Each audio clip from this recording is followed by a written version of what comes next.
अस्सलाम वालेकुम नाज़रीन, प्रोग्राम ग्राउंड जीरो के साथ मैं हूं शिफा यूसुफजई। 26वीं आईनी तरमीम पर हुकूमत को मार नामुकम्मल होमवर्क की वजह से पड़ी या नंबर्स पूरे होने की ज़रूरत से ज़्यादा खुद एतमादी की वजह से?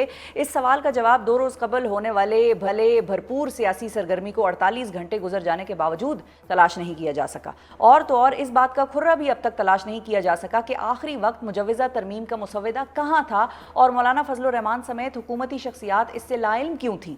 बात यहीं ख़त्म नहीं होती, बल्कि मौलाना फजल रहमान के वाज़े इनकार के बावजूद हुकूमत और उसके इत्तेहादियों की जानिब से उनको मनाने का मिशन जारी व सारी है। गुज़िश्ता रात अगर बिलावल भुट्टो जरदारी ने अपने वफ्द के साथ एक बार फिर मौलाना साहब के दर पर हाजिरी दी, तो आज साबिक सदर आरिफ अलवी मौलाना साहब की रिहाइशगाह पर जा पहुंचे। 2/3 अक्सरियत की दावा करने वाली हुकूमत कौमी असम्बली में सिर्फ 8 और सेनेट में सिर्फ 5 अरकान का अददी नंबर जो है वो रखने वाली जमात के आगे इस तरह से बेबस हो जाएगी, इसका अंदाज़ा शायद खुद हुकूमत और उसके इत्तेहादियों को भी नहीं था। मौलाना और अपोजिशन ने अपने पत्ते ये कहकर मेज़ पर रख दिए कि वो किसी एक फ़र्द वाहिद को फ़ायदा या एक्सटेंशन देने के लिए तैयार नहीं है और मौजूदा चीफ जस्टिस काजी फाइज ईसा की 24 अक्टूबर को रिटायरमेंट के बाद ही आईनी अदालत से मुतल्लिक तरमीम पर गौर किया जा सकता है। दूसरी जानिब हुकूमती कैंप इस तासुर की नफ़ी कर रहा है कि आईनी अदालत के क़याम का मकसद चीफ जस्टिस काजी फाइज ईसा को एक नए आईनी रोल में लाना है और साथ में अब ये दावा किया जा रहा है कि 26वीं आईनी तरमीम अगले 15 रोज़ के दौरान न सिर्फ ऐवान में पेश कर दी जाएगी दोबारा से, बल्कि मंजूर भी करवा ली जाएगी और बकौल पीपल्स पार्टी वो भी मुकम्मल इत्तेफाक राय के साथ। 26वीं आईनी तरमीम के हवाले से हुकूमती इत्तेहाद को इस वक्त 3 बड़े चैलेंजेस दरपेश हैं।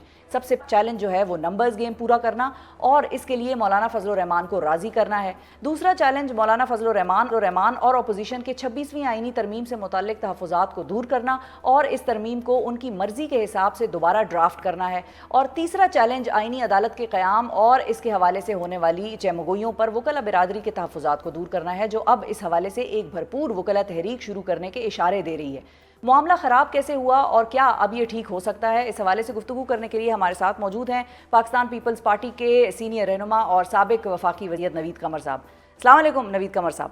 वालेकुम सलाम। बहुत शुक्रिया सर, आपने वक्त निकाला हमारे प्रोग्राम के लिए।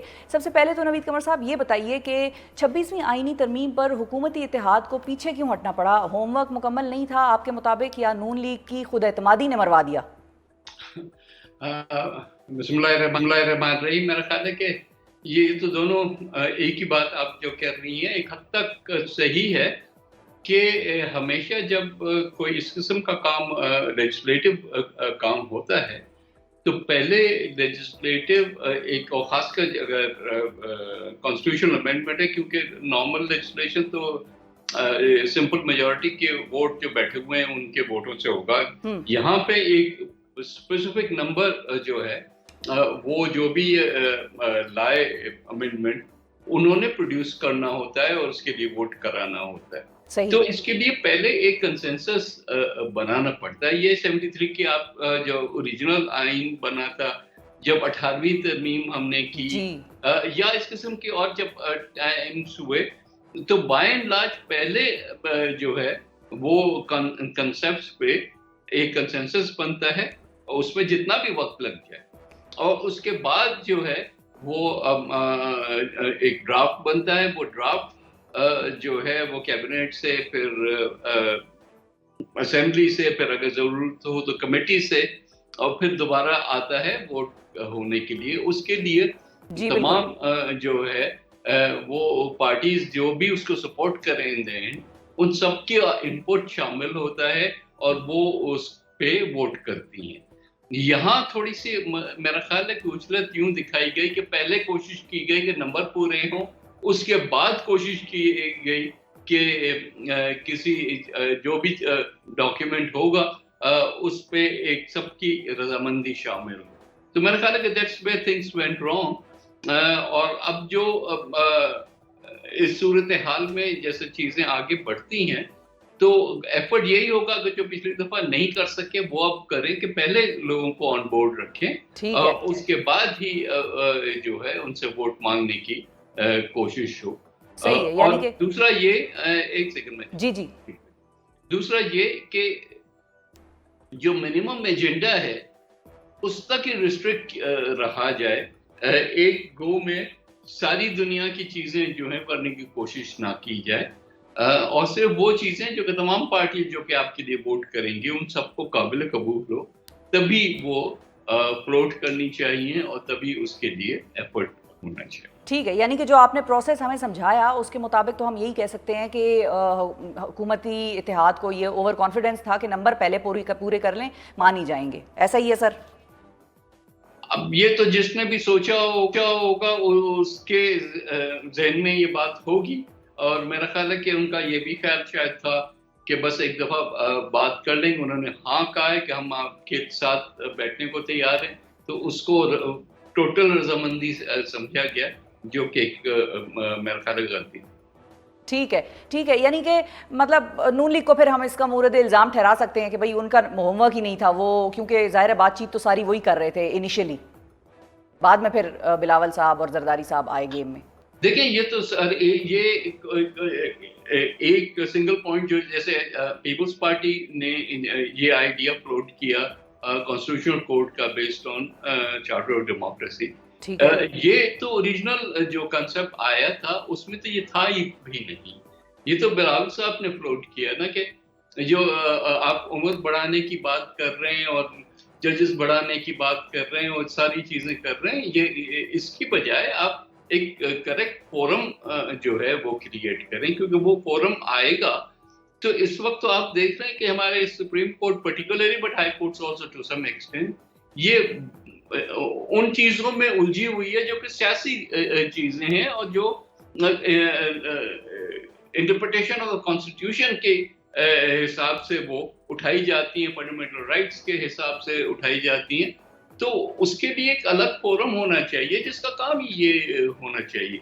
और जो ये हजारों की तादाद में लोगों की अपीलें पड़ी हैं, लोग जो हैं वो बंदा जो है फांसी चढ़ जाता है, सजा खा गया, उसके बाद कोर्ट अगर ये फैसला करे कि जी ये इसको बरी होना चाहिए, तो अब तो इट्स टू लेट। आपने देखा है ये हमारे पास अपने एग्जाम्पल से, पाकिस्तान में एग्जाम्पल से। ठीक है, ठीक है नवीद कमर साहब, इस मुसव्वदे पे तो हम करेंगे आपसे डिटेल गुफ्तगू, लेकिन आगे बढ़ने से पहले मैं सिर्फ ये जानना चाहूँगी कि जो सारी इतवार के दिन एक्सरसाइज हो रही थी और जो हुई, उस एक्सरसाइज को देखते हुए क्या पीपल्स पार्टी को ये अंदाज़ा हो गया था कि हुकूमती इत्तेहाद के पास नंबर्स पूरे नहीं हैं और मौलाना की इनकार की सूरत में मामला बिगड़ जाएगा, या फिर ये सिर्फ नून लीग समेत आपको भी ये यकीन था कि हमारी बात हो गई है और मौलाना भी मान जाएंगे? पीपल्स पार्टी का क्या मौक़िफ़ था उस दिन? ऐसे होता भी नहीं है, अजम्पशन ही गलत है ना। जिसने भी ये अजम्पशन किया वो गलत था कि बस वो फलां मान जाएगा और फलां मान जाएगा। जाहिर है एक एक चीज को बैठ के मशावरत से देखना होता है ना। सही है। पीपल्स पार्टी ने सारी जिंदगी देखें, 73 कॉन्स्टिट्यूशन पीपल्स पार्टी ने दिया, 18th अमेंडमेंट पीपल्स पार्टी ने की, सब लोगों को साथ मिलाया, लेकिन लीड पीपल्स पार्टी के पास थी। तो हमें ये पता है कि ये चीजें इसी तरह से होती हैं, यूं नहीं होती जैसे करने की कोशिश की गई। ठीक है, ठीक है, लेकिन नवीद कमर साहब, अब यहाँ पर उस वक्त जो चार्टर ऑफ डेमोक्रेसी हुई थी वो तो मेन दो बड़ी जमातों के दरमियान हुई थी, पीपल्स पार्टी और नून लीग। अब बीच में एक तीसरी जमात भी शामिल हो गई है, पाकिस्तान तहरीक इंसाफ, और मौलाना साहब भी इस वक्त दरमियान में हैं, उन्होंने भी अपनी शराइत दी हैं कुछ। इस बात से आप कितना अग्री करेंगे कि जो कल से ये बात चल रही है, तारिक फजल चौधरी साहब ने कहा कि हमारा होमवर्क बिल्कुल पूरा था, हम हुकूमत हैं, आपको ये लगता है कि भाई क्या हमारा होमवर्क पूरा नहीं होगा? हमने मौलाना साहब को ऑन बोर्ड किया हुआ था, वो बाद में उनके मुताबिक वो ड्राफ्ट भी चेंज हुआ और फिर बाद में मौलाना साहब ने कुछ मजीद उसमें शिकें डाल दी जिसके ऊपर अब बात रुक गई है। तो मौलाना साहब वाकई ऑन बोर्ड थे क्या? दो बातों की मैं करेक्शन करता हूँ। पहली चीज तो ये कि ये दुरुस्त है कि मोहतरमा बेनज़ीर भुट्टो शहीद ने और मियां नवाज शरीफ साहब ने ओरिजिनल जो डॉक्यूमेंट था उसको आपस में साइन किया था, क्योंकि यही सबसे दो बड़ी जमातें थी उस वक्त। लेकिन बाद में एक फॉलो अप मीटिंग जो कि लंदन में ही हुई थी, उसमें मौलाना फजल रहमान भी शामिल थे, उसमें अपना तहरीक इंसाफ के जो बानी हैं वो भी शामिल थे। सही है, बाद में ज्वाइन इन कर लिया था उन्होंने। महमूद खान अचकज़ई भी शामिल थे। उन सबके दस्तखत हैं जो फॉलो अप डॉक्यूमेंट्स था। तो ये बात नहीं है, ये जो वो वाला एजेंडा है उस पे एक ब्रॉड नेशनल कंसेंसस तो है, लेकिन अब क्योंकि वक्त लग गया, उस वक्त नहीं हुआ जब 18th अमेंडमेंट हो रही थी, हो जाना चाहिए था। तो आज जब हो रहा है तो नए सिरे से एक कंसेंसस बनाने की कोशिश की जा रही है। बाकी इस बात से मैं नहीं अग्री करता कि जी वो मौलाना वाज ऑन बोर्ड, पहले मान गए थे उसके बाद नई शर्तें आ गई, ऐसी कोई चीज नहीं। ठीक है, मौलाना ऑन बोर्ड नहीं थे शुरू से ही। ठीक है, अच्छा एक और चीज, जो भी उनके इश्यूज थे या तहफ्फुज़ात थे वो थे। अब उसको आप ना समझे तो फिर उसको क्या कर सकते हैं। बिल्कुल सही है, उसको ना समझे तो फिर तो कुछ नहीं हो सकता। अच्छा, इस हवाले से अब जाहिर है ये उस वक्त चार्टर ऑफ तो ये पॉइंट आईनी अदालत का मौजूद था, लेकिन इस वक्त जो हमारी बार काउंसिल्स हैं, चाहे वो बलूचिस्तान से भी लेटर्स इशू कर दिए वकला ने, कराची हाई कोर्ट का भी लेटर इशू हो गया, सिंध हाई कोर्ट का, आई एम सॉरी, और इसी तरह पेशावर से भी बात आई, पाकिस्तान बार काउंसिल की भी ये बात आई कि भाई हमारे जो चीफ जस्टिस हैं वो 24 अक्टूबर तक तो काजी फायज़ ईसा साहब हैं और उसके बाद फिर मंसूर अली शाह साहब होंगे, और ये जितनी भी आईनी अदालत का निफाज करना है, आईनी अदालत को बनाना है या मार्ज़ वजूद में लाना है, ये एपेक्स अदालत का जो एक कॉन्सेप्ट है जो कि सुप्रीम कोर्ट इस वक्त वो स्टेटस होल्ड करती है, उसको कम कर देगा, उसको अंडरमाइन कर देगा। तो अभी तो वकला बिरादरी इस बात पर अड़ी हुई है। मुझे हैरत ये होती है कि वकला कम से कम जो हैं, जो कि आइन को सपोजिटली समझते हैं और कानून को, उनको 2-3 चीजें बहुत सिंपल हैं जो कि समझ ली। इजारादारी या सियासत करनी है फिर तो ठीक है ना, लेकिन एक जो फोरम है जिसमें आइन बनता है, आइन मॉडिफाई हो सकता है, एक कानून बनता है, कानून अमेंड हो सकता है, वो तमाम के तमाम पावर्स हमारे आइन के मुताबिक, दुनिया के तकरीबन हर आइन में ये वो पार्लियामेंट के पास होता है, वो जुडिशरी के पास नहीं होता, वो वकला तंजीमों के पास नहीं होता। तो पार्लियामेंट को ये कहना अजीब सा, मैंने देखा है जो इन्होंने पिटीशन डाली हुई है कि पार्लियामेंट को रोका जाए कि वो कोई भी तरमीम ना करे। Who can tell parliament not to legislate? ये कब से होने लगा कि फिर सारी चीजें खत्म कर दो, एग्जीक्यूटिव भी खत्म कर दो, 4 जजेस बिठा दो, मुल्क चलाएं, वो बिजली की कीमत भी वो सेट करें, मुल्क में जो है वो रेगुलेशन हर चीज की फौज भी वो चलाएं।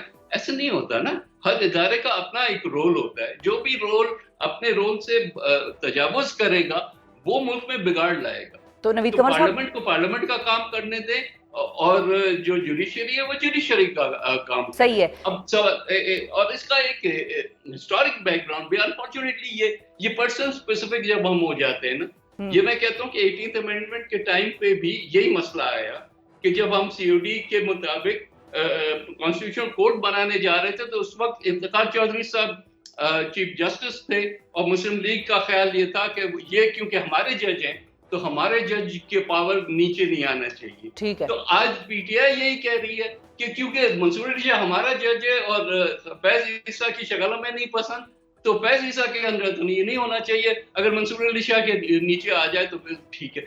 ये नहीं होता ना, खुदा का वास्ता जजों को सियासत से बाहर निकाले, जजों को अपने जुडिशियल फैसले करने दे, सियासत करने वाले जिनको भी शौक है आए मैदान, सियासी मैदान, उनको रोकता तो नहीं है, आके उसमें सियासत करें।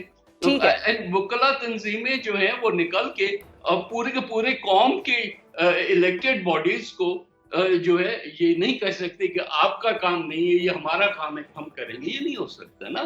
देखिए इस वक्त जो बैकलॉग है सुप्रीम कोर्ट में, जहाँ हजारों की तादाद में अपीलेट जो उसका जुरिस्डिक्शन है उसमें केसेस फंसे हुए हैं, लोग कोई फांसी घाट में बैठा हुआ है, किसी को सजा, और वो फैसला कब होगा? जब वो सजा काट चुका होगा, जो फांसी चढ़ चुका होगा, उसके बाद आप फैसला देंगे, क्योंकि हमारे पास सियासत से फुर्सत सही है। ये ना करें, इस चीजों को अलग अलग करें, जो ठीक है सियासत ना करें, आपका ये मौकफ है, वो अलग फोरम में जाएगा और जो अपीलेट इश्यूज हैं वो अलग फोरम में जाएगा। ठीक है। अब नवीद कमर साहब, आपकी गुज़िश्ता रात मौलाना से बात हुई, उस हवाले से, उस मुलाकात के हवाले से भी हम आपसे जानेंगे। एक छोटा सा वक्फा मुझे यहाँ पर लेना है, वक्फे के बाद नाजरीन मेरे साथ होंगे सैयद नवीद कमर साहब और हम इसी सिलसिले को, गुफ्तगू के सिलसिले को आगे बढ़ाएंगे एक छोटे से वक्फे के बाद। Stay with us.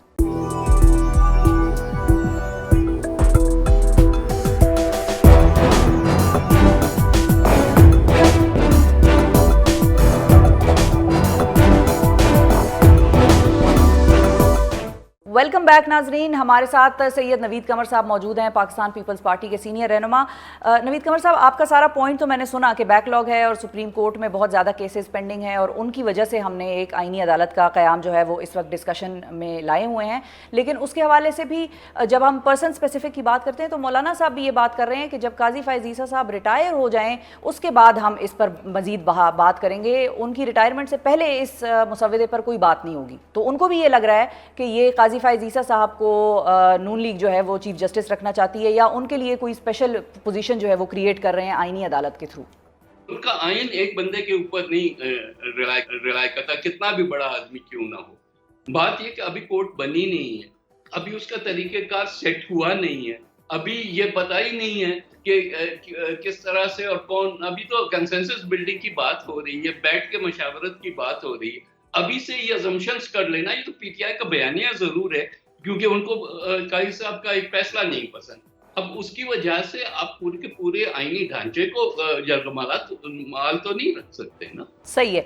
तो आपकी कल मौलाना साहब से क्या डिस्कशन हुई जब आपकी मुलाकात हुई? तो हमने तो ये फैसला किया कि भाई उनके पास जाएंगे और कहेंगे कि भाई मिल बैठ के इन चीजों को हम देखें कि क्या कबूल है क्या नहीं है। उन्होंने कहा मैं भी एक ड्राफ्ट बनाता हूँ, आपसे शेयर करूंगा, और आप भी ड्राफ्ट बनाए वो हमसे शेयर करें। तो यही तरीका होता है ना सियासत का, और क्या काम होता है। ठीक है। अच्छा नवीद कमर साहब, क्या आप लोगों ने, अब चूंकि आप लोगों की आईनी तरमीम जो थी वो 18वीं तरमीम भी थी, उस पर हम सब जानते हैं कि एक बड़ा ब्रॉडर कंसेंसस डेवलप हुआ, 300 से ज़ायद घंटे उस 18वीं तरमीम के होने से पहले उस पर डिस्कशंस हुई, बहस मुबाहिसा हुआ, सब ने अपने अपने पॉइंट्स कंसर्न सामने रखे, आप लोगों ने उनको मनाया, उनके सारे कंसर्न्स को एड्रेस किया। इस मरतबा इस चीज़ का ना होना और मुसव्विदे का किसी के पास एंड टाइम तक ना जाना, इतवार को उस पर वोटिंग का प्लान बनना, ये क्या इनफ नहीं है कंसर्न्स रेज करने के लिए, चाहे वो कोई भी जमात हो या बार काउंसिल्स हो? मैंने तो पहले ये कहा ना कि ये दुरुस्त बात है कि कंसेंसस बिल्डिंग के बगैर आप नहीं कर सकते ये काम। ये ड्राफ्ट वाली बात जो है ना, उससे थोड़ा सा मैं डिसएग्री करूंगा कि ड्राफ्ट तो सब्सिक्वेंट स्टेज पे आता है ना, पहले कंसेंसस बनता है। तो मकसद ये था कि सारी पार्टियां जो रिप्रेजेंटेड थी, फॉर एग्जांपल स्पेशल कमेटी में, वहां बैठ के जो इश्यूज हैं उस पर डिस्कशन करके कंसेंसस बनाए। जब वो कंसेंसस बन जाए, जितने पे भी बने, उसको जो है ड्राफ्ट किया जाए, उसको काबीना में लेके जाया जाए, उसको असेंबली में लाया जाए, उसको कमेटी, कंसर्न कमेटी है वहां लेके जाया जाए और फिर पास किया जाए।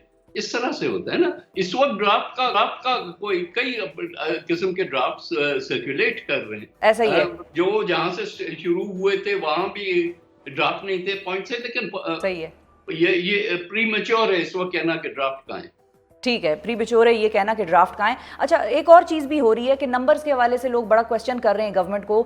पीटीआई के 5 से 6 अरकान जो हैं वो गायब हैं, जो कि आज़ाद हैसियत में इस वक्त तक मौजूद हैं। उन्होंने पार्टी की वाबस्तगी का सर्टिफिकेट नहीं दिया, और पीटीआई ये कहती है हमने उनसे इसलिए नहीं लिया कि किसी स्टेज पर कहीं उनको सुन्नी इत्तेहाद के साथ या पीटीआई के साथ दोबारा वाबस्ता करना हो तो हमारे पास एक ओपन ऑप्शन हो, हम उनको किसी भी पार्टी के साथ वाबस्ता कर लें।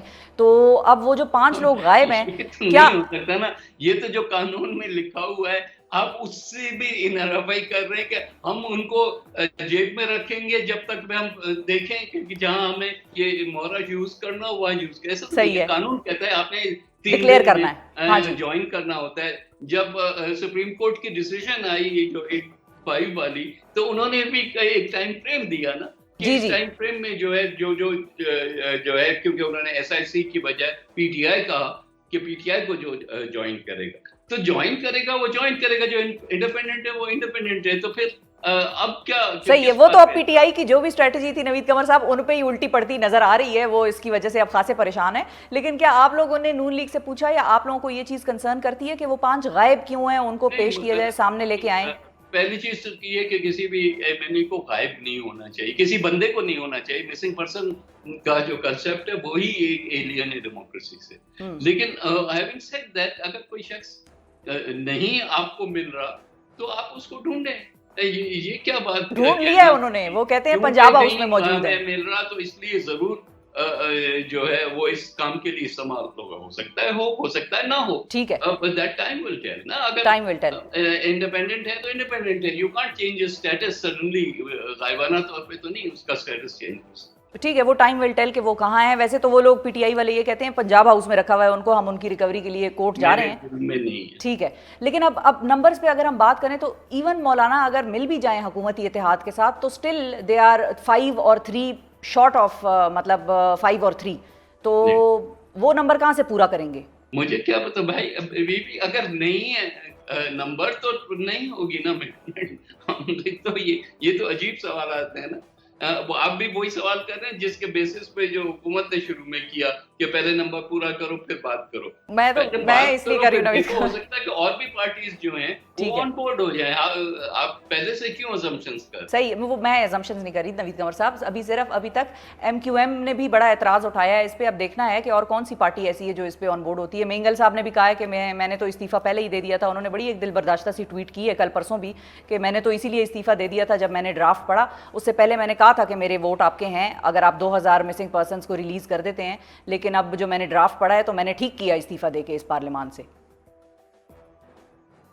मेरा मेंगल साहब तो जाहिर है कि एक बुजुर्ग सियासतदान है, उनके अपना व्यू पॉइंट है, और जो उनका व्यू पॉइंट है वो एटलीस्ट मैं ज़ाहिर तौर पे उनसे जो है डिसएग्री नहीं करूँगा।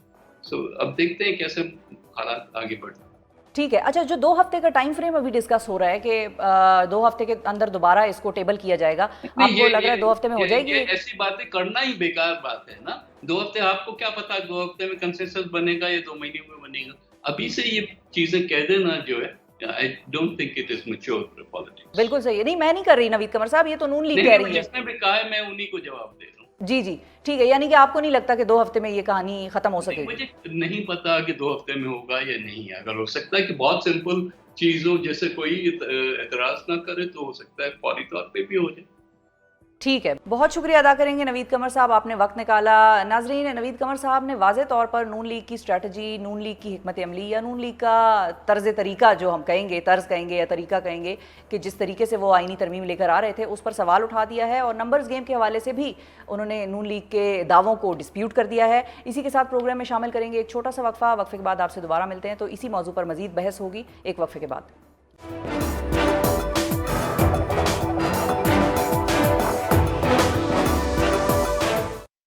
वेलकम बैक नाजरीन, और अब प्रोग्राम के इस हिस्से में हम 26वीं आईनी तरमीम के मीडिया पर आने वाले मुसवदे में अहम नुकात के कानूनी पहलुओं और असरात पर बात करेंगे। मुसवदे में आईनी अदालत के क़याम, हाई कोर्ट्स के अज़ खुद नोटिस लेने के इख्तियारात ख़त्म करने, आईनी अदालत के फैसलों के सुप्रीम कोर्ट समेत तमाम हाई कोर्ट्स पर लागू होने, और आईनी अदालत के चीफ जस्टिस समेत दीगर जजेस के तकर्रुर के तरीक़ाकार का जिक्र किया गया है। अगरचे आईनी अदालत के क़याम की हुकूमती इत्तेहाद भरपूर अंदाज में सपोर्ट कर रहा है, हिमायत कर रहा है और उसको वक्त की अहम ज़रूरत करार दे रहा है, मगर मौलाना फजलुर रहमान समेत अपोजिशन जमातें ड्राफ्ट पर एतराज़ कर रही हैं और मुशावरत करने की बात कर रही हैं। इस हवाले से बात करने के लिए हमारे साथ मौजूद हैं JUI फे के सीनियर रहनुमा सेनेटर कज़ा साहब, और हमारे दूसरे मेहमान हैं माहिर कानून एडवोकेट जिब्रान नासिर साहब। अस्सलाम वालेकुम, आप दोनों मेहमानों का बहुत शुक्रिया। कामरान साहब, आपसे आगाज़ करना चाहूँगी। सबसे पहले ये बताइए कि नवीद कमर साहब हमारे प्रोग्राम पे आए और उन्होंने ये कहा कि जो चीज़ तय हुई है आपके और हुकूमती इत्तेहाद के दरमियान वो ये है कि एक ड्राफ्ट आप लाएंगे और एक ड्राफ्ट वो लोग लेकर आएंगे। क्या ये सही है, दुरुस्त बात है? आधी बात तो ये ठीक है। ये कल जो है बिलावल साहब आए थे, उनके साथ नवीद कमर साहब भी थे, खुर्शीद शाह साहब भी थे और दोस्त भी थे।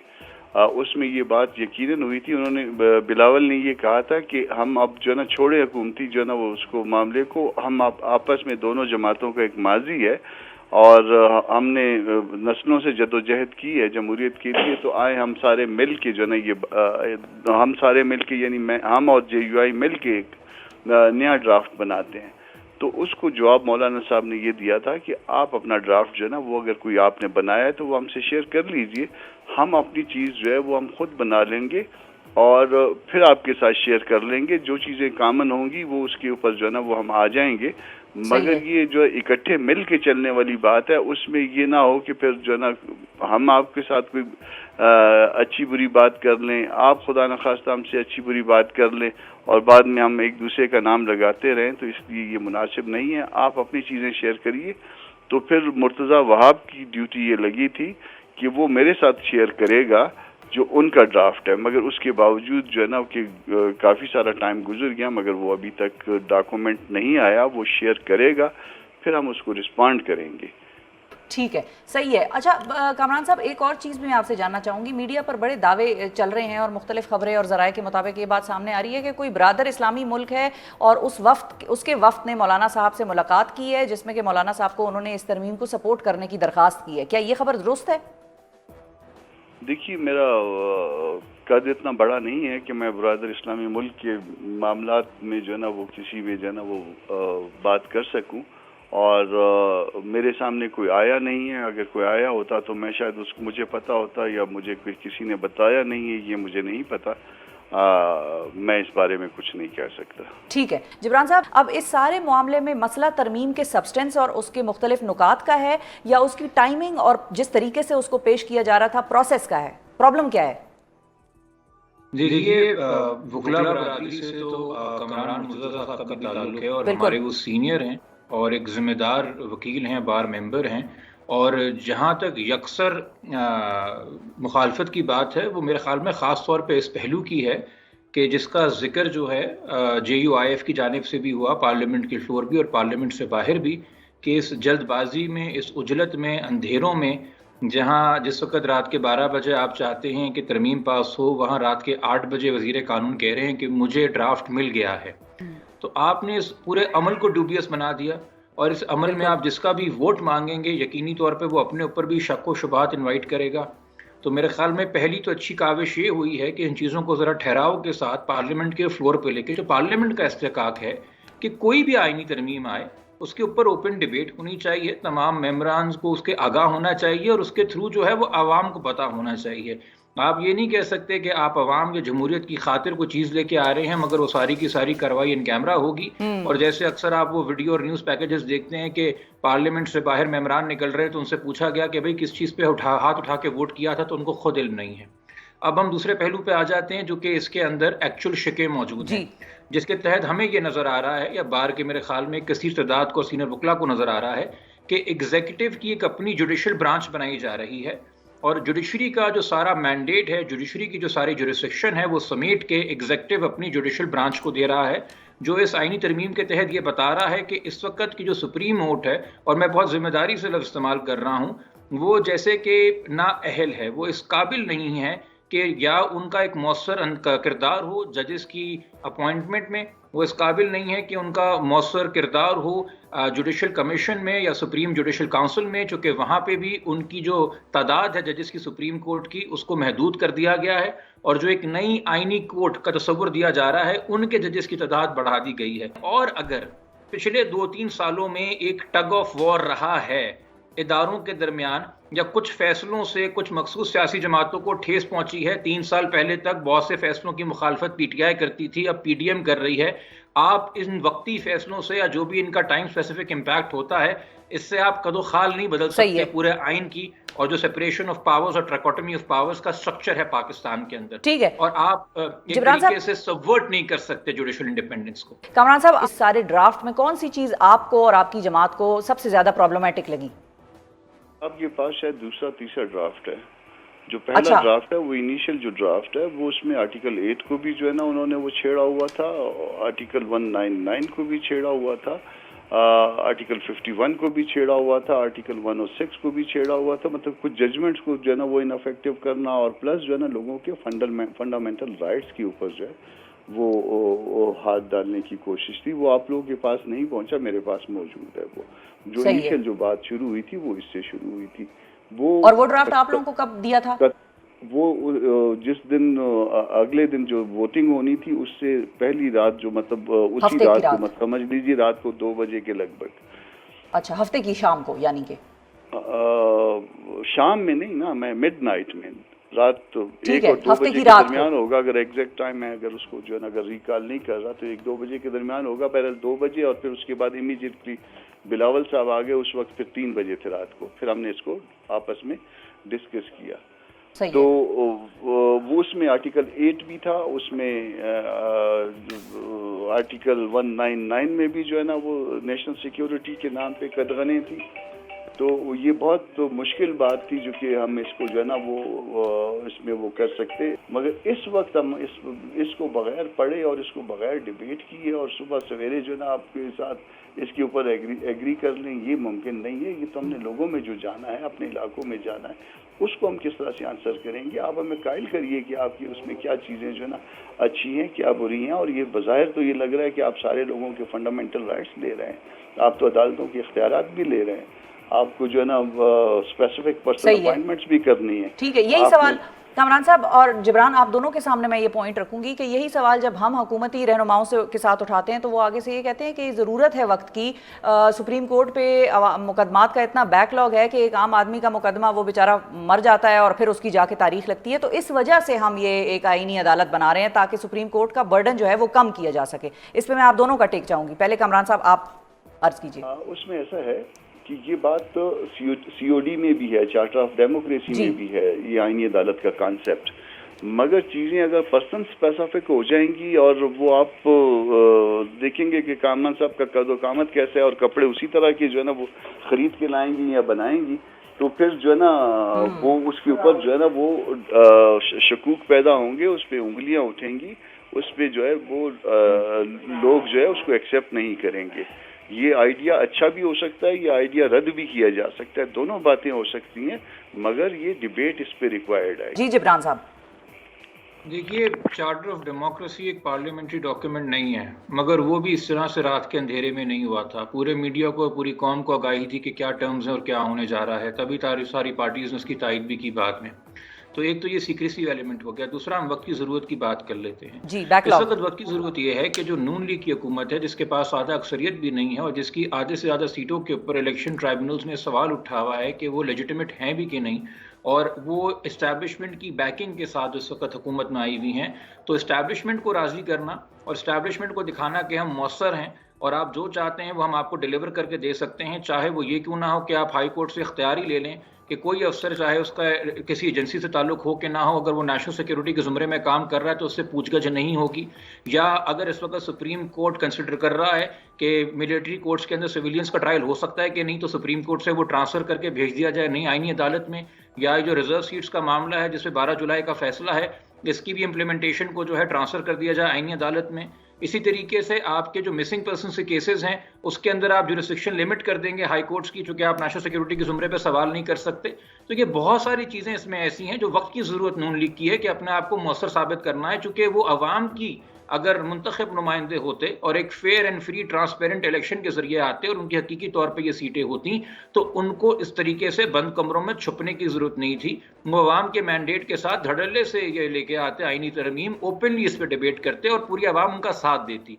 तो वक्त की ज़रूरत इस वक्त नून लीग की है। ये जुडिशल बैकलॉग का सिर्फ बहाना है अनफॉर्चुनेटली। और देखिए, अगर यहाँ तक आप बात करें कि जजेस की तादाद बढ़ा दी जाए सुप्रीम कोर्ट में ताकि डेडिकेटेड बेंचेस हों, चूंकि ऑलरेडी 2023 में तो अभी लास्ट ईयर तो कानून आया था प्रैक्टिस एंड प्रोसीजर एक्ट, जिसके तहत ये तय कर लिया गया है कि कॉन्स्टिट्यूशनल मामला जो है वो सुप्रीम कोर्ट के टॉप 5 जजेस सुनेंगे। तो ऑलरेडी एक कॉन्स्टिट्यूशनल बेंच का तस्वर तो आ गया।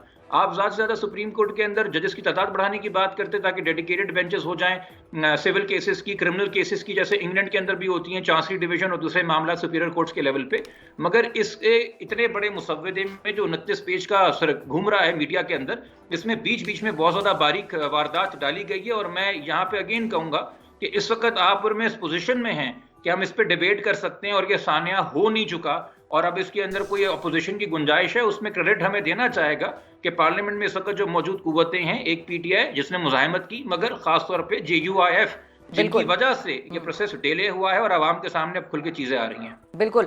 कामरान साहब, मैं आपसे जानना चाहूंगी कि जो आप लोगों का पहले मौक़िफ़ था कि चीफ जस्टिस काजी फ़ाइज़ ईसा साहब की रिटायरमेंट हो जाए उसके बाद हम इस ड्राफ्ट पर मजीद बात करेंगे, क्या आज भी वही मौक़िफ़ है या जो हुकूमत क्लेम कर रही है कि हम 15 दिन में ये आईनी तरमीम ना सिर्फ ड्राफ्ट शेयर करके कंसेंसस डेवलप कर लेंगे बल्कि अप्रूव भी करा लेंगे पार्लियामान से, ये होगा? दोनों में से कौन सी बातें होंगी? देखिए, JUI पर्सनल स्पेसिफिक बात नहीं करती। JUI को काजी फ़ाइज़ के होने ना होने से कोई मसला नहीं है, हम प्रिंसिपल पे बात करते हैं। हम प्रिंसिपल पे एक चीज़ दुरुस्त है या एक प्रिंसिपल गलत है कि काजी फ़ाइज़ हो जाए या काजी फ़ाइज़ ना हो, हमको काजी फ़ाइज़ से ना कोई अच्छी बात है ना कोई बुरी बात है उसके साथ। तो वो उसकी जो है ना, उसको जो है इस हवाले से जो है ना हम एक्सेप्ट नहीं करते कि बगैर पढ़े, बगैर समझे, बगैर सोचे उस पर वोट कर दें। ठीक है, तो 15 दिन बात जो काफी एक्सेप्ट है इस नहीं चीज़ के लिए, करते वो या नहीं है? फंडामेंटल राइट्स के ऊपर कॉम्प्रोमाइज नहीं हो सकता। तीसरी बात जो एक्सेप्ट नहीं करते, अदलिया की आज़ादी पे समझौता नहीं हो सकता। अच्छा। चौथी बात, पर्सन स्पेसिफिक चीज़ें नहीं होनी चाहिए। ठीक है, बिल्कुल सही है। जिब्रान, ये मुझे बताइए कि क्या माजी में हमें कोई ऐसा प्रेसिडेंट मिलता है पाकिस्तान में कि कोई आईनी तरमीम हुई हो और उसको सुप्रीम कोर्ट में चैलेंज किया हो और सुप्रीम कोर्ट ने उसको स्ट्राइक डाउन कर दिया हो? और साथ ही मुझे ये भी बताइए कि वकला तहरीक को आप किस तरह से चलते हुए देख रहे हैं? क्या कोई वकला तहरीक तैयार है अगर ये तरमीम हो जाती है तो उस सूरत में?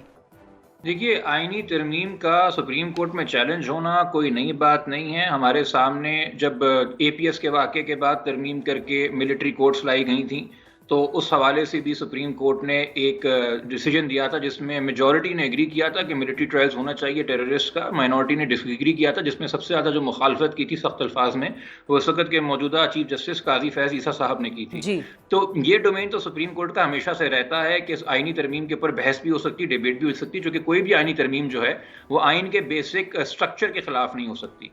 यहाँ पे जो एक मसला पैदा कर रहे हैं वो ये कर रहे हैं कि इस तरमीम की कमेंसमेंट के साथ ही, इसकी पासिंग के साथ ही ये सुप्रीम कोर्ट से जुरिस्डिक्शन ही ले रहे हैं किसी भी किस्म की आईनी मामले के ऊपर सवाल करने का या उसको सुनने का। तो एक अजीब बहरान ये पैदा हो जाएगा कि क्या ये आईनी तरमीम की वैलिडिटी अब वही नहीं आईनी अदालत सुनेगी जो इस तरमीम के वजूद में आई है, या मौजूदा जजेस सुनेंगे? उसमें यकीनी तौर पे बहुत बड़ा किरदार होगा जुडिशरी का और जुडिशरी की आपस में हम आहंगी का कि वो इस पे क्या स्टांस ले रहे हैं, और यकीनी तौर पे बार का भी। आपको जैसे बताया कि बार के वकीलों ने, सीनियर वकला ने ये भी ऐलान किया है कि अगर इस तरह की कोई भी नई आईनी अदालत वजूद में आती है तो हम उसका बाइकआउट करेंगे, हम उसमें अपेयर नहीं होंगे। ये अपनी रिवायत खुद काजी फैज ईसा साहब की रही है, जो कि 2.5 साल तक डोगर कोर्ट के आगे पेश नहीं हुए थे। तो इस तरह की चीजें यकीनी हो सकती हैं। अनफॉर्चुनेट है कि हम तसादुम के इस वक्त मुतहम्मिल नहीं है, मगर जिस तरह से चीजों को लेके जाया जा रहा है और ये जो थ्रेट आती है, कितने अफसोस की बात है कि एक नए एंकर साहब जिनका बताया जा रहा है पीटीवी पे प्रोग्राम नशर होने वाला है, वो परसों रात को ट्वीट करते हैं कि भाई तरमीम अगर पास नहीं होगी तो निज़ाम लपेट लिया जाएगा। अब जो पीटीवी के ऊपर खबरें पढ़ते हैं वो हमें बताएंगे कि इस मुल्क में मार्शल लॉ लग जाएगा और निज़ाम लपेट लिया जाएगा अगर तरमीम नहीं आएगी, तो definitely a gun is being held to the head of the parliament, और हमें कहा जा रहा है कि जमहूरियत के लिए हो रहा है। तो अगर पार्लियामेंट के ऊपर आप बंदूक तानेंगे या उसको अंडर थ्रेट लेंगे तो वकला तो अपना जवाब देंगे, बार तो अपना जवाब वकला तो अपना जवाब देंगे। बहुत शुक्रिया अदा करेंगे सेनेटर कामरान मुर्तज़ा साहब। नाजरीन, हमारे साथ मौजूद थे एडवोकेट जिब्रान नासिर, हमारे साथ मौजूद थे। दोनों के व्यू पॉइंट्स आपने सुने, दोनों वकील हैं, दोनों माहिर कानून हैं और दोनों का अपना बड़ा वसी तजर्बा है इस सारी फील्ड का। मैं तो बज़ाहिर एक स्टूडेंट ऑफ लॉ ही इनसे ये सवाल कर रही थी, मेरे भी इल्म में बहुत कुछ इजाफा हुआ। अब देखना ये है कि यह आईनी तरमीम अपने इसी हाल में अप्रूव होती है या इसमें मज़ीद तब्दीलियाँ होती हैं या ये सिरे से ही अप्रूव नहीं होती। ये तीनों सिचुएशंस इस वक्त गर्दिश कर रही हैं, हमारी सियासत को घेरा हुआ है इन्होंने। आने वाला वक्त ही बताएगा कि क्या होता है। आज के प्रोग्राम से इतना ही। अपना और पाकिस्तान का बहुत ख्याल रखिए, मुझे दुआओं में याद रखिए। अल्लाह हाफिज़।